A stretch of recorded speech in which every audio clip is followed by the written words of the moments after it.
Assalamualaikum warahmatullahi wabarakatuh.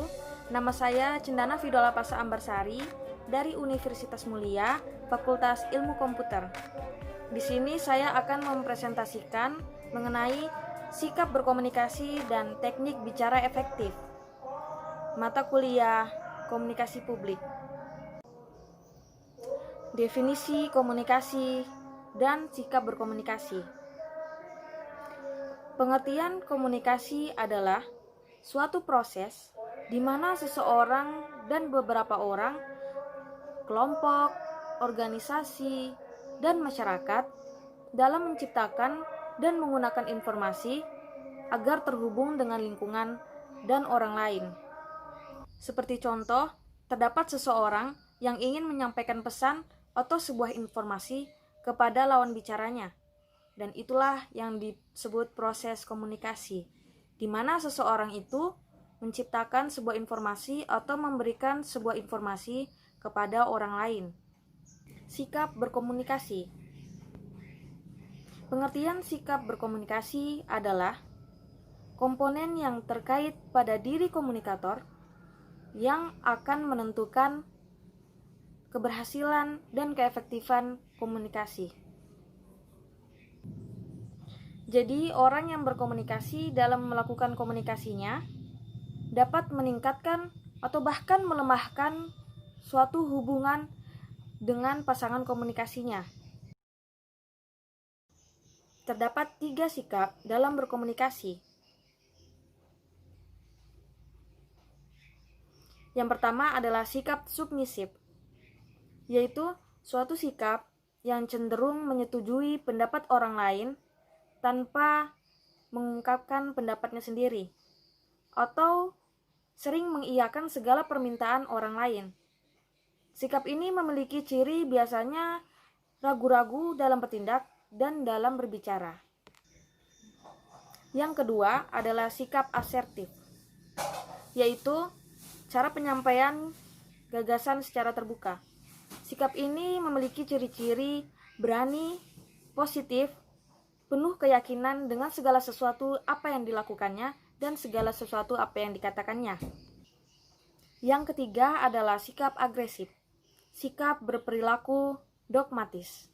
Maksud dogmatis di sini adalah sering mengadili orang lain dan terkadang menyerang orang lain secara personal, dan sikap ini ciri-cirinya cenderung bertindak negatif dan suka bermusuhan dengan orang lain, suka memaksakan pendapatnya dengan orang lain, dan suka berperilaku superior dalam berkomunikasi dengan orang lain.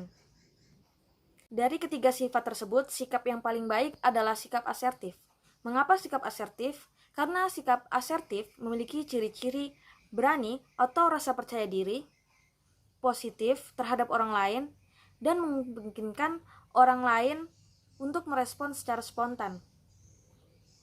Sikapnya juga yang terbuka dalam mengutarakan pendapatnya, serta memperlakukan pasangan komunikasinya dengan baik seperti tidak mengatakan hal-hal yang dapat menyakiti pasangan komunikasinya. Sebelum saya membahas mengenai teknik berbicara efektif, di sini saya akan membahas mengenai komunikasi publik. Apa itu komunikasi publik? Komunikasi publik adalah berbicara di depan banyak orang yang memerlukan keterampilan komunikasi khusus yang perlu digunakan untuk mengkomunikasikan pesan secara efektif. Di sini terdapat 3 poin yang dapat mencirikan komunikasi publik. Yang pertama adalah komunikasi massa. Karena komunikasi publik biasanya disetarakan dengan komunikasi massa, yakni komunikasi yang melalui media massa. Meskipun komunikasi publik tidak selalu dilakukan melalui perantara media massa. Yang kedua, penyampaian pesan. Dalam ilmu komunikasi, yang terpenting bukan hanya pesan yang disampaikan, namun juga bagaimana pesan itu disampaikan. Yang ketiga adalah unik. Manusia adalah makhluk hidup yang unik dalam melakukan komunikasi, karena setiap individunya memiliki potensi yang berbeda dalam cara berkomunikasi, serta sikap dan kepribadiannya. Karena itulah mengapa para ahli komunikasi menganjurkan agar berhasilnya dalam berkomunikasi, maka gunakanlah seluruh cara demi suksesnya informasi yang akan disampaikan. Selanjutnya adalah teknik bicara efektif. Terdapat 5 poin yang dapat digunakan untuk berbicara secara efektif. Yang pertama, memilih pokok persoalan untuk dibicarakan. Karena dalam melakukan komunikasi atau dalam melakukan pembicaraan, penting bagi kita untuk menentukan pokok permasalahan atau merencanakan topik permasalahan yang akan kita sampaikan kepada pasangan komunikasi kita. Dan topik permasalahan harus singkat, padat, dan jelas, agar mudah dipahami oleh pasangan komunikasi kita.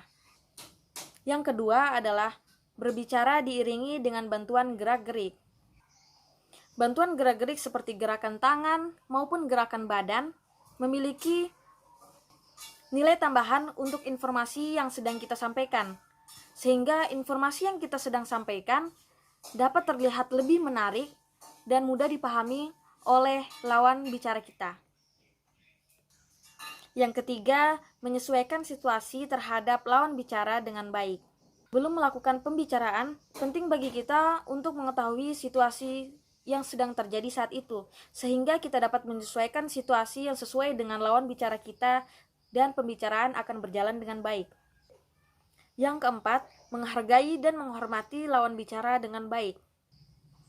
Mirip seperti nomor 3, sebelum melakukan pembicaraan, kita perlu memperhatikan lawan bicara kita, seperti memperhatikan budaya, status sosial, agama, kepribadian, pendidikan, karakteristik, dan sebagainya, sehingga kita dapat menyesuaikan perilaku diri kita terhadap lawan bicara kita dan tidak mengatakan hal-hal yang dapat menyakiti hati lawan bicara kita. Yang kelima, atau poin yang terakhir, menganggapi setiap reaksi, saran, dan usul dari lawan bicara kita. Pada poin ini, kita memerlukan sikap asertif. Mengapa sikap asertif?